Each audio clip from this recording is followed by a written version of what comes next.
Hello everyone, welcome back to another video. Hope you all good. तो बच्चों, आज से हम स्टार्ट करेंगे हमारे ज्योग्राफी के लेक्चर्स, जिसमें आज हम स्टार्ट करने वाले हैं हमारा पहला चैप्टर जो है आपका the earth and the graticule.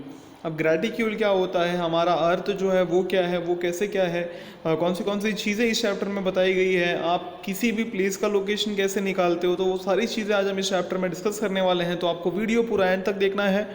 By the end of the video आपको बहुत सारी नई चीज़ें सीखने को मिलेगी। ओके, जैसा आप यहाँ पे देख पा रहे हो, यहाँ पे अलग अलग जो है फिगर्स बनाए गए हैं। ठीक है, हर कंट्री के कुछ लोगों को यहाँ पे लिया गया है, कुछ पिक्चर्स यहाँ पे आपको दिखाई जा रही है अलग अलग लोकेशन की। लेकिन अगर यहाँ पे जो है आपसे पूछा जाए, अब यहाँ पे अगर आप देख पा रहे हो तो यहाँ पे आप जो है कि आपको यहाँ पे अलग अलग फिगर्स दिख रहे होंगे, समझ में आ रहा है। लेकिन अगर मैं आपको एग्जैक्ट लोकेशन पूछूं कि जैसे यहाँ पे शाहिद है, तो अगर मैं पूछूं कि हाँ भाई एग्जैक्ट लोकेशन बताओ शाहिद का क्या है, कितना है, आप कैसे बताओगे। मीनाक्षी का पूछूं या अपना मिचिको का पूछूं, सेंट पीटर्सबर्ग या सेंट पीटर्सबर्ग नहीं, ग्राहम जो सेंट पीटर्सबर्ग का है, या एमरिक या फिर कात्या, अगर मैं जो है इनके लोकेशंस के बारे में पूछूं तो आप शायद जो है काफ़ी इजीली आंसर ना कर पाओ। समझ में आ रहा है। यहाँ पे हम जो है डायरेक्शन एक तरीके से पता लगा सकते हैं कि हाँ भाई कौन सा डायरेक्शन में ये है, कौन सा डायरेक्शन में वो है ना। लेकिन सिर्फ डायरेक्शन आपको एक्यूरेट लोकेशन नहीं बताता है। किसी भी प्लेस के लोकेशन को अगर आपको जानना है तो आप जो है मतलब सिर्फ डायरेक्शन से उसके एग्जैक्ट लोकेशन को नहीं जान पाओगे। समझ में आ रहा है। तो उसी का आंसर लेके मैं इस वीडियो में आया हूँ आपके साथ, और इस चैप्टर में भी आपको उसी चीज़ का आंसर मिलने वाला है। आप जो है लोकेशंस कैसे एग्जैक्ट लोकेशंस निकाले जाते हैं, उसके लिए क्या क्या किया गया, उसके बारे में इस चैप्टर में पढ़ने वाले हो।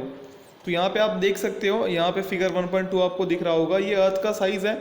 यहाँ पे जो है, यहाँ पे आपको डिस्टेंस दिख रहा होगा, मतलब डायमीटर दिख रहा होगा, है ना, फ्रॉम वेस्ट टू ईस्ट और नॉर्थ टू साउथ। तो आपको जो है क्या दिख रहा होगा, डिस्टेंस दिख रहा होगा। अब ये आपको एक तरीके से आइडिया देगा कि हमारा अर्थ कितना बड़ा है। उसके साथ साथ अब अर्थ पे बहुत सारी चीज़ें भी है ना, जैसे समुद्र हैं, ओशनिक वाटर्स हैं, uneven nature of the land है, लैंड कहीं पे भाई पहाड़ है, कहीं पे हिल है, कहीं पे प्लेन है, तो बहुत सारे प्रॉब्लम्स हैं। उसके साथ साथ बहुत सारे छोटे छोटे आइलैंड्स भी हैं, बिल्डिंग्स हैं। तो इम्पॉसिबल है कि आप एक्चुअली उन लाइंस को ड्रॉ कर पाओ अर्थ पे। ठीक है, मतलब किसी भी लाइंस को आप ऐसे लाइंस को ड्रॉ कर पाओ, ये जो लाइंस बनाए हैं। ठीक है, तो इसको ओवरकम करने के लिए, इस डिफिकल्टी को ओवरकम करने के लिए जो जोग्राफर्स होते हैं उन्होंने एक मिनिएचर मॉडल बनाया अर्थ का, मतलब अर्थ का एकदम सेम मॉडल बनाया, जिसको हम ग्लोब बोलते हैं। ग्लोब के फॉर्म में वो मॉडल बनाया गया। अब इसका यूज़ करके आप क्या कर सकते हो, लोकेशंस को डिटरमाइन कर सकते हो अर्थ पे कि भाई ये प्लेस का लोकेशन क्या है, इस प्लेस की लोकेशन क्या है। ठीक है, एक्चुअली आप क्या करते हो, उस पर लाइन्स ड्रॉ करते हो, जैसे हॉरिजॉन्टल और वर्टिकल लाइन। ठीक है, तो ये लाइंस हम जो है सिर्फ ग्लोब पे ड्रॉ करते हैं, ग्लोब पे ही पॉसिबल है। अर्थ पे आप लाइन कैसे बनाओगे, है ना। इस वजह से इनको जो है इमेजिनरी लाइंस भी बोला जाता है। तो इस चीज़ का आपको जो है ध्यान रखना है। तो ये चीज़ तो आपको क्लियर हो गई। ठीक है, अब लोकेशन दरअसल निकाला कैसा जाए, तो इसके लिए आपको एंगुलर डिस्टेंस के बारे में पता होना चाहिए। तो एंगुलर डिस्टेंस से हम एक तरीके से जो है एक लोकेशन, एग्जैक्ट लोकेशन, पूरा लोकेशन नहीं, लेकिन कुछ हद तक पहुंच जाते हैं। जैसे किसी भी अर्थ में कोई भी अगर प्लेस है, अगर आपको उसका लोकेशन डिटरमाइन करना है with reference to the centre of the earth, तो उसके लिए आपको क्या करना होगा, अगर आपको वैसा कुछ करना है कि भाई अर्थ का जो बीच वाला पार्ट है वो तो ये है, और मेरे को यहाँ का किसी का लोकेशन चाहिए, तो मैं कैसे निकालूंगा। तो उसके लिए आपको क्या करना पड़ेगा, हम एक स्ट्रेट लाइन कंसिडर करते हैं। ठीक है, क्या करते हैं, स्ट्रेट लाइन कंसिडर करते हैं जो ज्वाइन करता है कुछ दो पॉइंट को जो है ज्वाइन करता है on the surface and the centre of the अर्थ। समझ में आ रहा है आपको। जैसे अभी सेंटर पे आपको दिख रहा होगा कि सेंटर में जो है it makes an angle with the plane of the equator. अब जो मेजर है इस एंगल का, उसका हम यूज़ करेंगे लोकेशन को डिटरमाइन करने में। आई होप, मेरे को लग रहा है कि आपको समझ में नहीं आया, बट आगे समझ में आएगा। आपको एग्जाम्पल लेके देखना है, फिर आपको समझ में आएगा। जैसे फिगर 1.3 आपको दिख रहा होगा, अगर आप measure of angle X M V देखो, एक्स का है आपका यहाँ पे, एम का है आपका यहाँ पे, वी का है आपका यहाँ पे। आप अगर एक्स एम वी का जो है मेजरमेंट देखो, एंगल देखो, तो कितना है वो 30 डिग्री है ना, आपको दिख रहा होगा यहाँ पे 30 डिग्री। क्लियर है। और जो उसका एंगुलर डिस्टेंस है, मतलब इसका मतलब क्या है, इसका मतलब ये है कि जो एंगुलर डिस्टेंस है इक्वेटर से वो कितना है 30 डिग्री। मतलब ये जो पॉइंट है, मतलब ये जो इसका एंगुलर डिस्टेंस है ये कितना है, ये है आपका 30 डिग्री। कहाँ से? इक्वेटर से। इक्वेटर क्या है आपका बच्चों? इक्वेटर आपका बीच वाला लाइन होता है, बीच में हम एक सेंटर लाइन ड्रॉ करते हैं जो अर्थ को इक्वली दो पार्ट में डिवाइड करता है, वो होता है हमारा इक्वेटर। ठीक है, तो आप फिगर में देख सकते हो, और एंगुलर डिस्टेंस जो है वाई का भी बता सकते हो। तो बताओ जो वाई है, वाई का एंगुलर डिस्टेंस क्या होगा? वाई का एंगुलर डिस्टेंस होगा इक्वेटर से ये, मतलब ये कितना है आपका 60 डिग्री। ओके, तो आपको समझ में आ रहा है? वैसे ही हम जो है इक्वेटर से यहाँ का अगर हमको निकालना है तो हम जो है मेजरमेंट निकाल सकते हैं, यहाँ का मेजरमेंट निकालना है, यहाँ का हम निकाल सकते हैं। अब ये हमारे काम में कैसे आएगा आगे जानते हैं। अब जैसे फिगर 1.3 में आप देखोगे तो उसमें आपको दूसरा प्लेन भी दिख रहा है। दूसरा प्लेन क्या होता है? प्लेन मतलब जैसे अभी ये एंगल यहाँ पे है तो ये जो है ये इसका पूरा क्या हो गया? प्लेन हो गया। वैसे ही दूसरा देखो यहाँ पे एक एंगल जो बन रहा है, मतलब यहाँ पे एक पॉइंट लिया है हमने एक्स, तो यहाँ भी ये जो चीज़ है ना, ये क्या है आपकी? प्लेन। ओके, एक फ्लैट सरफेस आप उसको प्लेन बोल सकते हो। तो यहाँ पे एक्स से पास हो रहा है जो पैरेलल है किसको? प्लेन ऑफ द इक्वेटर को, जो इक्वेटर के प्लेन को पैरेलल है। ठीक है, तो अगर आप इसको अच्छे से ऑब्जर्व करोगे और देखोगे ना, तो देखो जो सरफेस है वो मिल रहे हैं अर्थ पे। ठीक है, अब आप अगर ऑब्जर्व करो तो जो सर्कल का फॉर्म है सरफेस पे, any point on the circle and the equatorial plane form an angle of 30 degree at the centre of the earth. तो यहाँ पे आप देख सकते हो, यहाँ पे ये जो एंगल बन रहा है वो कितना बन रहा है? 30 डिग्री का एंगल बन रहा है। अब यहाँ पे एक एक्टिविटी है आपके लिए। अब यहाँ पे तो मैं समझा दूंगा, बट अगर आप बुक पे करोगे ना आपको बहुत अच्छे तरीके से समझ में आएगा। आपको करना क्या है, यहाँ पे ये फिगर दिया हुआ है आपको, यहाँ पे बोला गया है कि अपर पोर्शन में, अपर पोर्शन मतलब ऊपर वाला पोर्शन जो है, अपर पोर्शन में जो अपर पोर्शन है सर्कल का उसमें, ठीक है, क्या करना है? एट द सेंटर एक्स, ये सेंटर एक्स आपको दिख रहा है, draw an angle of 20 degree V1 x K1। कौन सा एंगल ड्रॉ करना है? V1 x K1। x बीच में मतलब x से हमको वो एंगल ड्रॉ करना है, तो V1 यहाँ पे है, तो V1 x कितना डिग्री का एंगल बनाना है? K1 का, मतलब 20 डिग्री का एंगल बनाना है। एंगल क्या है हमारा? V1 x K1। K1 को हम कहीं यहाँ ले लेते हैं। ठीक है, और फिर आप क्या करोगे? यहाँ पे अपना प्रोटेक्टर रख के यहाँ से अपना जो है आप एक 20 डिग्री का एंगल बना दोगे। समझ में आ रहा है? आपको ऐसे करना है। ओके, तो यहाँ पे आपने V1 x K1 का एंगल बना दिया, और वैसे ही आपको V2 x K2 का बनाना है, सेम वैल्यू का V2 x K2 का। ओके, फोन पे एकदम एग्जैक्ट वैसा नहीं बन पाएगा, पॉसिबल नहीं है, स्क्रीन है, आप बुक पे ट्राई करना। ठीक है, अब ये आपका K1 पॉइंट हो गया, ये आपका K2 पॉइंट हो गया। क्लियर है? K1 K2 ये आपके दो पॉइंट मिल गए हमको। ठीक है, अब यहाँ पे जो पॉइंट है, अब यहाँ पे हम वैसा सर्कल एक ड्रॉ कर सकते हैं, ये ऐसा, एक मिनट, हमको ऐसा सर्कल यहाँ पे ड्रॉ कर सकते हैं, हमको जो है एक ऐसा सर्कल यहाँ पे ड्रॉ कर सकते हैं। ओके, यहाँ पे आपको आई होप की समझ में आ रहा है, जैसा ऊपर बनाया गया था। ठीक है, तो हमने क्या किया? अभी ये किया। ठीक है, तो ये ऊपर वाला हो गया हमारा, ये यहाँ तक हमने जो एक्टिविटी दी गई थी हमको, जैसा इंस्ट्रक्शन दिया गया था उस हिसाब से हमने ये बना लिया, तो हमारा ऊपर एक सर्कल बन गया। अब आगे क्या बोला है कि लोअर हाफ मतलब जो नीचे वाला सर्कल है उसमें क्या करना है? हमको 60 डिग्री का एंगल मार्क करना है। तो सेंटर से क्या करेंगे? 60 डिग्री का एंगल मार्क करेंगे। ठीक है, दो पॉइंट पे, एक तो P1, तो P1 को यहाँ ले लेते हैं। अब ये एग्जैक्ट 60 डिग्री नहीं होगा, लेकिन आपको अच्छे से मेजर करके लेना है। तो आप क्या करोगे? सेंटर से वापस 60 डिग्री P1, सेंटर से वापस 60 डिग्री P2। ठीक है, अब क्या करना है? अब आपको वापस जो है ये सर्कल एक तरीके से यहाँ पे ड्रॉ कर देना है, वैसा ही सर्कल। और अगर अब आप ऑब्जर्व करो तो अगर मैं आपसे पूछूं कि कौन सा जो है सर्कल, मतलब एलिप्स, ओके सर्कल नहीं है ये, एलिप्स है, तो अगर मैं आपको बोलूं कि बताओ इन तीनों में सबसे बड़ा एलिप्स किसका है, सबसे छोटा एलिप्स किसका है, तो आप बता सकते हो, क्लियरली बता सकते हो। तो जिसकी वैल्यू सबसे कम है, जिसकी वैल्यू सबसे कम है उसका एलिप्स सबसे बड़ा है, ये सबसे बड़ा एलिप्स है।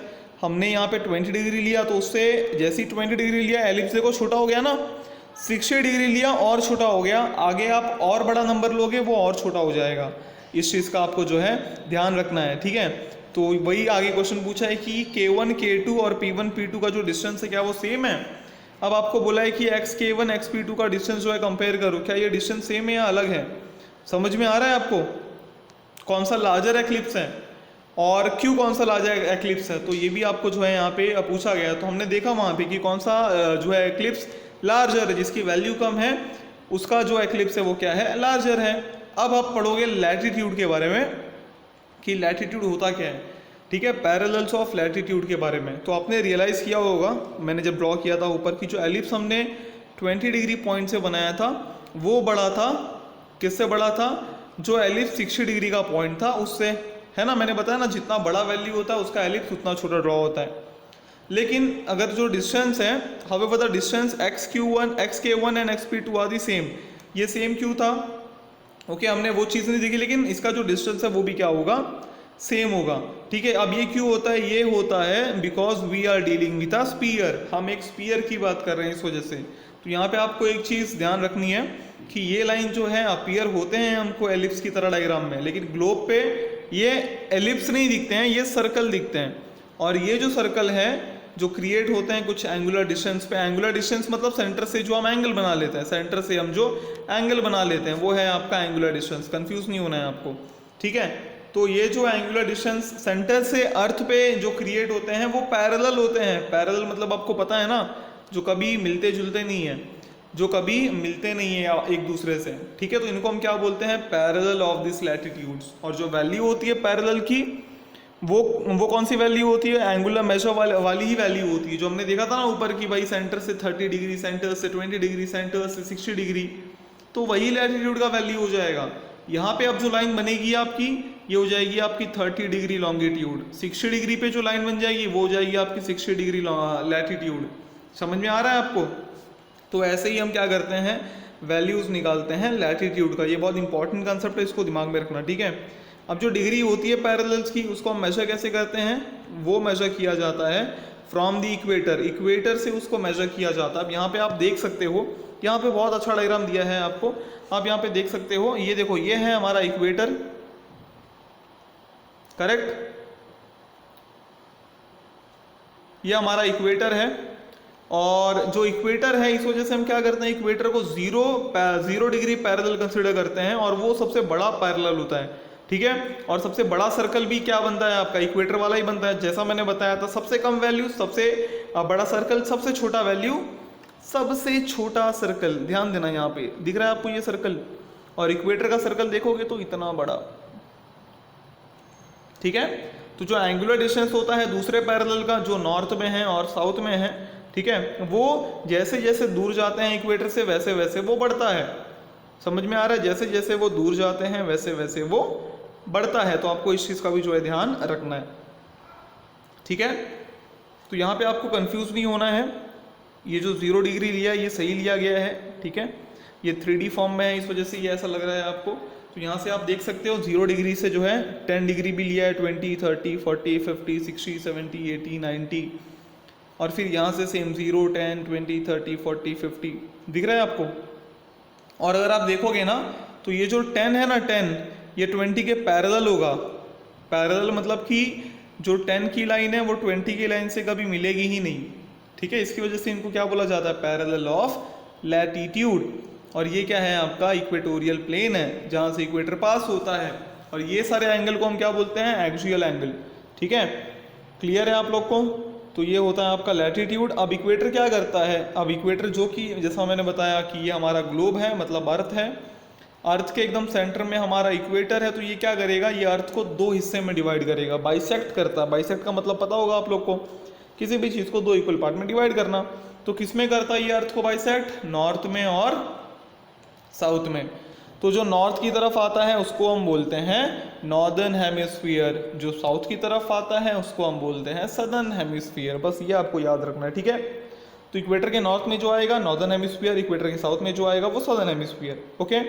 और नॉर्थ एंड साउथ अगर आप इक्वेटर के देखोगे तो बहुत सारे पैरेलल्स ऑफ लैटिट्यूड मिलेंगे जो छोटे होते जाते हैं, है ना, towards the north and south of the equator. Parallels of latitudes progressively become small and small on the globe and also on the अर्थ। मतलब नॉर्थ और साउथ पे अगर आप देखोगे, नॉर्थ और साउथ एंड पे अगर आप देखोगे अर्थ के एक्सिस के, वो एक पॉइंट की तरह दिखते हैं, ठीक है। मतलब एकदम ऊपर अगर आप देखोगे, मैं आपको दिखा देता हूँ।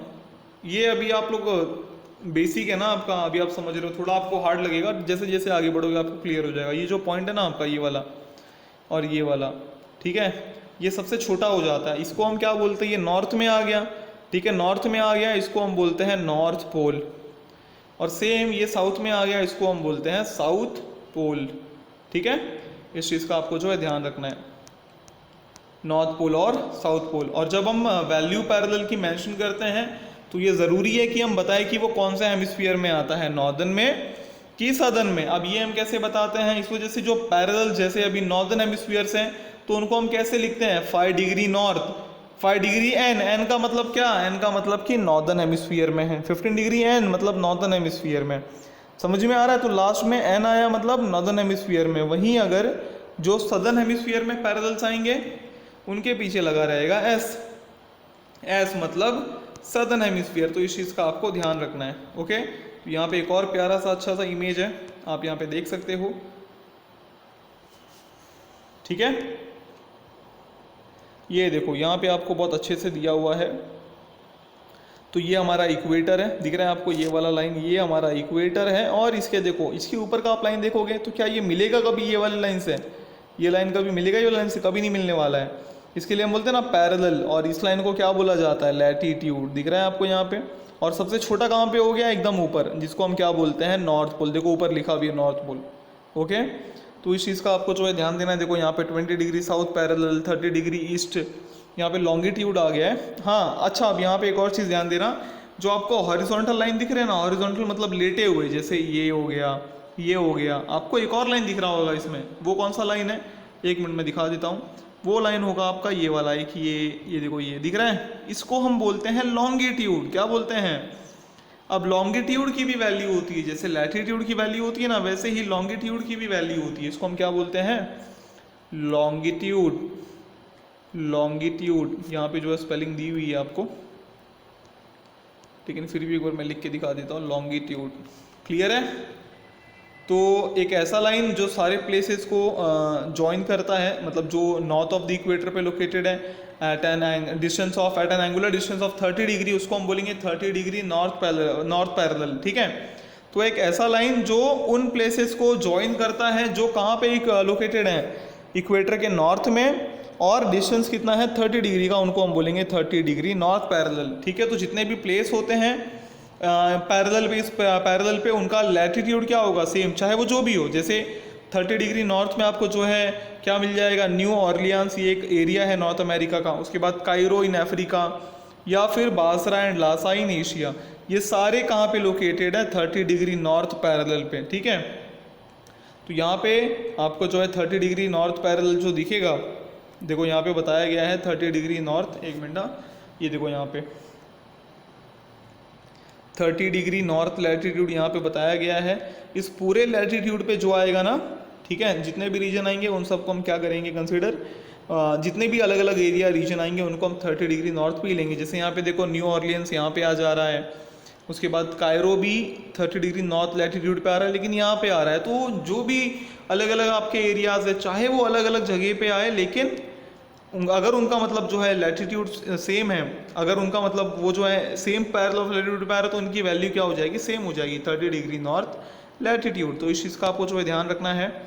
ओके, तो ये सेम कंसेप्ट हर लैटिट्यूड के लिए एप्लीकेबल होता है। जैसे अगर आप ये लैटिट्यूड देखो, मतलब ये देखो, ये लाइन देखो आप, अब ये लाइन कहाँ से पास हो रही है, देखो यहाँ से भी पास हो रही है, यहाँ से भी हो रही है, यहाँ से भी हो रही है। तो इस लाइन पे जितने भी रीजन आएंगे ना, ये सब इसी लैटिट्यूड पे काउंट किए जाएंगे। क्लियर है आप लोग को। और ऐसे ही अब यहाँ पे ये लाइन जो है ना, अब देखो यहाँ पे एक लाइन है, इसके यहाँ उसके आगे जस्ट एक लाइन है, इसके बीच में जैसे कुछ अगर आ गया तो उसको भी आप एज अ लाइन में काउंट कर सकते हो। ठीक है, तो डरने वाली कुछ बात नहीं है। आई होप कि आपको समझ आ रहा होगा। ओके, अब यहाँ पे लॉन्गिट्यूड के बारे में बताया है, तो यहाँ पे आप देख सकते हो, in figure 1.8 angle ABC DEF GHI have the same measure 50 degree. तो यहाँ पे आप देख सकते हो ABC DEF GHI सबका मेजर कितना है, 50 डिग्री। सब कितने के हैं, 50 डिग्री के हैं। ठीक है, लेकिन जो डिस्टेंस है बिटवीन AC एंड उसके बाद DF और GI वो डिफरेंट है। ठीक है, are different when measured on the earth surface. तो ये जो डिस्टेंस है ना इनके बीच में, A और C के बीच में, D और F के बीच में, G और I के बीच में, ये अलग हो जाता है जब हम इसको अर्थ सरफेस पे देखते हैं। ठीक है, क्योंकि जो अर्थ है वो स्पेरिकल शेप में है, अर्थ सर्कल नहीं है, अर्थ स्पेरिकल है हमारा शेप में। लेकिन हम असली अर्थ को तो देख नहीं सकते, अर्थ बहुत बड़ा है, तो हम ग्लोब पे जो देखते हैं उसके हिसाब से जो है ये चीज़ें थोड़ी अलग हो जाती है। ओके, अब जो है हम बात करते हैं, इसके पहले हमने पैरेलल्स ऑफ लैटिट्यूड देखे थे, अब हम मेरिडियंस ऑफ लॉन्गिट्यूड देखेंगे। मैंने बताया था आपको जो लंबी लाइन ड्रॉ होती है, ठीक है, जो सेमी सर्कल्स ड्रॉ होते हैं उनको हम क्या बोलते हैं, लॉन्गिट्यूड, मेरिडियंस ऑफ लॉन्गिट्यूड। ठीक है, यहाँ पे आप देख सकते हो, यहाँ पे जो है आपको इक्वेटर दिख रहा होगा, क्लियर है आपको, यहाँ पे फिगर 1.9 दिख रहा होगा। तो यहाँ पे आपको पहले एक एम बी एक लाइन जो है ड्रॉ करनी है, draw the line M B, measure the angle it makes with the line AM and write it near B. Note the semicircle that passes through B and joins the north and south pole. Trace it. Now join MC. यहाँ पे कुछ activity दी गई है आपको, ठीक है। Basically यहाँ पे वो बताना चाह रहे हैं कि भाई लॉन्गिट्यूड क्या होता है, ठीक है।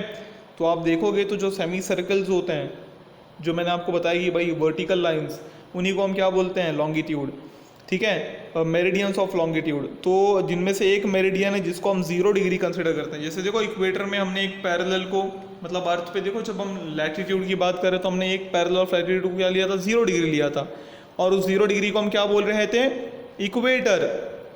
उसी प्रकार एक जो है आपकी मेरिडियन भी होती है जिसको हम क्या बोलते हैं, प्राइम मेरिडियन, वो भी एकदम बीच में होता है, जिसका वैल्यू क्या होता है, 0 डिग्री। ओके, क्या होता है वैल्यू, 0 डिग्री, उसको हम बोलते हैं प्राइम मेरिडियन। अब एंगुलर डिस्टेंस जो दूसरे मेरिडियंस में होता है from the prime meridians are measured in degrees, same जैसे इक्वेटर का करते हैं ना, वैसे ही जो है प्राइम मेरिडियन से भी किया जाता है, उसको भी किस में मेजर किया जाता है, डिग्रीज में। और क्या बोलते हैं उसको उनको हम बोलते हैं लॉन्गिट्यूड। जैसे समझ लो कि यहाँ पे जो है ये आपका ग्लोब है, तो जीरो अपना आपका प्राइम मेरिडियन क्या होगा, आपका नॉर्थ पोल से साउथ पोल, ये होगा आपका प्राइम मेरिडियन। अब इसके पहले इक्वेटर के बारे में पढ़ा था हमने, तो इक्वेटर आपका कैसा था, इक्वेटर आपका ऐसा था जो क्या कर रहा था, अर्थ को ऊपर नीचे में डिवाइड कर रहा था। लेकिन जो प्राइम मेरिडियन है वो क्या करेगा, अर्थ को लेफ्ट पार्ट और राइट पार्ट में डिवाइड करेगा। समझ में आ रहा है आपको, क्लियर है। चलो आगे बढ़ते हैं। तो हम जितना भी मेजर जो है, जितना भी लॉन्गिट्यूड मेजर करते हैं वो इसके रेफरेंस से मेजर करते हैं, ठीक है। तो जो मेरिडियंस होते हैं, हाँ अब एक और चीज़ आप जो है ध्यान देना, अब ये जो सर्कल है जो आपका एकदम बीच में फॉर्म हो रहा है, ठीक है, जो 0 डिग्री और जो 180 डिग्री मेरिडियन है वो अपोजिट में आते हैं ग्लोब के, ठीक है। जो एक क्या फॉर्म करते हैं, एक सर्कल फॉर्म करते हैं, ठीक है। 0 डिग्री मतलब जैसे ये 0 डिग्री है तो ये आगे आ गया। अब अर्थ का पीछे वाला पार्ट भी तो है, तो अर्थ का जो पीछे वाला पार्ट है वो 180 डिग्री का है, तो एकदम आमने सामने आते हैं, ठीक है। ये किस में आते हैं, आमने सामने आते हैं, और एक क्या बनाते हैं, सर्कल। तो जैसे हमने देखा था ऊपर की जो लैटिट्यूड है, मतलब जो इक्वेटर था वो अपना नॉर्थ और साउथ हेमिस्फीयर में डिवाइड करता है, वैसे ही जो आपका लॉन्गिट्यूड है ना वो किस में डिवाइड करेगा, ईस्टर्न हेमिस्फीयर और वेस्टर्न हेमिस्फीयर। तो इस चीज़ का आपको ध्यान रखना है।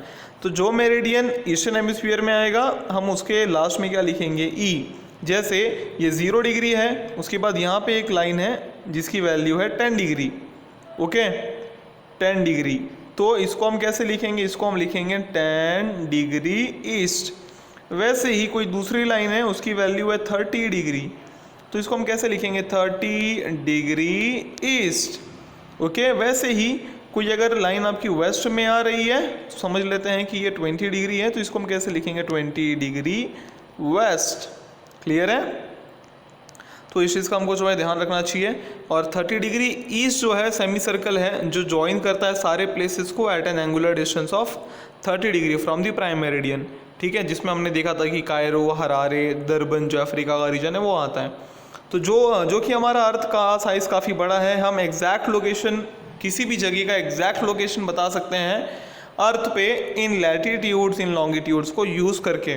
और आपको ये हमेशा ध्यान रखना चाहिए कि जो डिस्टेंस होता है दो एडजेसेंट पैरेलल के बीच में वो सेम होता है हर जगह पे, लेकिन जो डिस्टेंस होता है दो एडजेसेंट मेरिडियंस के बीच में वो सेम नहीं होता हर जगह पे, ठीक है। और ये जो है आप किसी एक ऑरेंज के सेगमेंट में भी देख सकते हो, जो डिस्टेंस होता है दो मेरिडियन के बीच में वो मैक्सिमम कब होता है, is the maximum on the equator and goes on reducing towards the pole, ठीक है। तो जो डिस्टेंस होता है मेरिडियन का वो ज़्यादा कब होता है, इक्वेटर पे, और कम कब होता है जब वो पोल्स की तरफ बढ़ता है, क्योंकि जो पोल होते हैं वो कितने होते हैं, वो 0 होता है,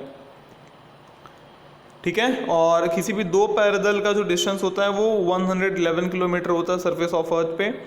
दो एडजेसेंट पैरेलल्स, हाँ मेरिडियंस की बात नहीं हो रही है, मतलब लैटिट्यूड की बात हो रही है। और दो एडजेसेंट मेरिडियन का जो डिस्टेंस है, the distance between two adjacent meridians is also 111 kilometre on the equator पे। हाँ, ये चीज़ आपको ध्यान रखना है, ठीक है। तो आई होप कि आपको समझ आ रहा है। और इसको लोकेट करने के लिए मतलब जितने भी प्लेसेस हैं उनको, मतलब जो 111 किलोमीटर के डिस्टेंस में जितने भी जगह आती हैं, हम उनको क्या करते हैं, हम उनको छोटे छोटे डिग्री में जो है डिवाइड करते हैं, यूनिट डिग्री में डिवाइड करते हैं और स्मॉलर यूनिट्स में डिवाइड करते हैं। अब जो डिग्रीज़ हैं उनको बाद में मिनट्स में डिवाइड किया जाता है, बाद में मिनट्स को सेकेंड में किया जाता है, ताकि जो भी प्लेस है उसका एग्जैक्ट लोकेशन हमको मिल पाए। कन्वेंशनली जो लैटिट्यूड और जो लॉन्गिट्यूड है उनको डिग्रीज, मिनट्स या फिर सेकंड में, मिनट्स और सेकंड में क्या किया जाता है, रिप्रेजेंट किया जाता है या एक्सप्रेस किया जाता है। Each degree is divided into 60 minute. मतलब देखो यहाँ पे आपका रिलेशन अगर मैं बताऊँ तो एक डिग्री का मतलब होता है 60 मिनट।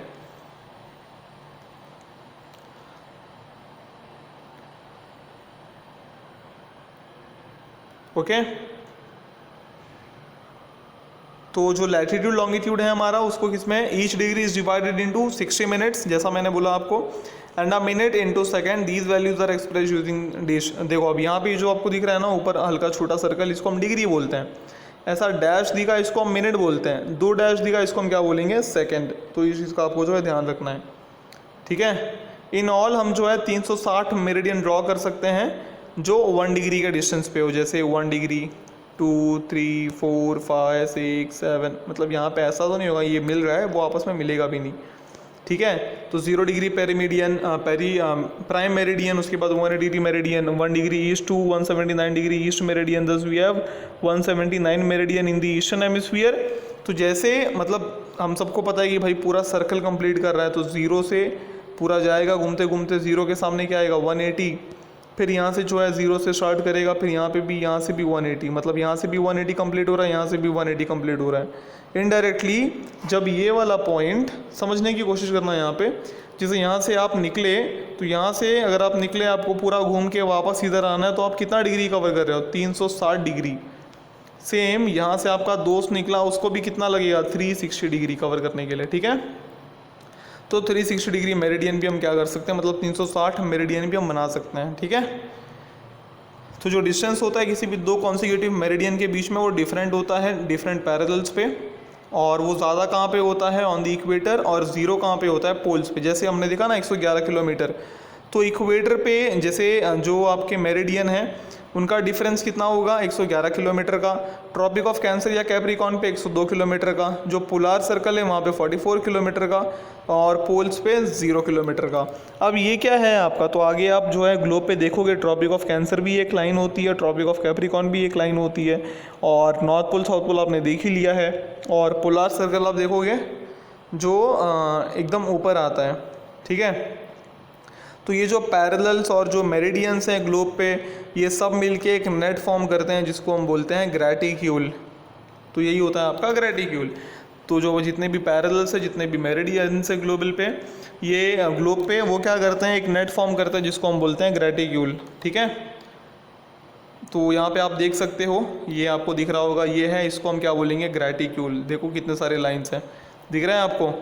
तो ऐसे टोटल ये जो लाइन्स दिख रहे हैं ना आपको, ऐसे बहुत सारे लाइंस होते हैं। और हम डिस्टेंस की बात कर रहे हैं, तो जो दो एडजेसेंट डिस्टेंस होते हैं, दो एडजेसेंट मेरिडियंस होते हैं, उनके बीच का डिस्टेंस क्या होता है, वही देख रहे थे ना हम। तो अगर आप देखो यहाँ पे, आप अच्छा आप यहाँ पे आपको जो है समझ में आएगा। जैसे अभी देखो यहाँ पे अगर आप देखोगे तो ये जो दो लॉन्गिट्यूड हैं, अगर ये इक्वेटर पे हैं तो इनका डिस्टेंस क्या होगा, अलग होगा। और वहीं पे अगर आप इन लॉन्गिट्यूड के डिस्टेंस के बीच की बात करो तो वहाँ पे इनका डिस्टेंस अलग होगा, ठीक है। तो वही हम देख रहे थे कि 111 किलोमीटर, 102 किलोमीटर, वो सब। तो हम लैटिट्यूड और लॉन्गिट्यूड को यूज़ कर सकते हैं लोकेशन को डिटरमाइन करने में अर्थ पे। और जो मेथड है वो यूज़ किया जाता है आज के मॉडर्न एज में भी काफ़ी इफेक्टिवली। जैसे जो GIS है, जिसको हम जोग्राफिकल इंफॉर्मेशन सिस्टम बोलते हैं, या फिर GPS ग्लोबल पोजीशनिंग सिस्टम, या फिर हम जो है गूगल मैप्स, विकी मैप या भुवन ऑफ इसरो जो है, ये इंटरनेट पे आप यूज़ कर सकते हो। अब इन लोग जो है ये सारे, आपको GPS के बारे में तो सुना होगा आप लोगों ने, इन लोग भी क्या करते हैं, लैटिट्यूड का ही यूज़ करते हैं किसी भी लोकेशन को फाइंड करने के लिए लैटीट्यूड लॉन्गिट्यूड का यूज़ करते हैं। जो टेक्नोलॉजी है वो भी अवेलेबल है। अब ये टेक्नोलॉजी मोबाइल फ़ोन्स, मोटा कार सब में अवेलेबल होती है ना। अगर आपको कहीं जाना है तो आप इसका यूज़ कर सकते हो। और यहाँ पे मैं आपको IRPS के बारे में बताना चाहूँगा, इंडियन रीजनल पोजीशनिंग सिस्टम। अब इंडिया ने जो है एक सेल्फ रिलायंस अचीव किया है ग्लोबल पोजीशनिंग टेक्नोलॉजी में, मतलब ग्लोबल पोजीशनिंग जो टेक्नोलॉजी होती है उसमें, जैसे IRNSS की मदद से। मतलब ये हमारा एक सैटेलाइट है, Indian regional navigation satellite system. तो किसी भी प्लेस को आपको इंडियन सब कॉन्टिनेंट में बहुत सारे देश आते हैं, इंडिया, पाकिस्तान, श्रीलंका, नेपाल, भूटान, तो वो काफ़ी आसान हो जाएगा आपके लिए। इसके लिए इंडिया ने क्या कर रहा है, India is launching its own series of 7 satellites. Bharat खुद अपना 7 सैटेलाइट लॉन्च कर रहा है, और तब हमारे लिए पॉसिबल हो जाएगा कि हम जो है किसी भी प्लेस को, जो साउथ एशिया में कोई जितने भी रीजन है उनमें हम किसी भी प्लेस को क्या कर सकते हैं, एक तरीके से लोकेट कर सकते हैं कि कहाँ पे है। उसके साथ साथ इंडियन ओशन को भी हम क्या कर पाएंगे, लोकेट कर पाएंगे। तो बच्चों ये था आपका पूरा चैप्टर। आई होप कि आपको पूरा समझ आया होगा। इसी के साथ मिलेंगे अगले वीडियो में जहाँ पे हम बात करेंगे कुछ दूसरे टॉपिक के बारे में। Till then stay home, stay safe. Thank you.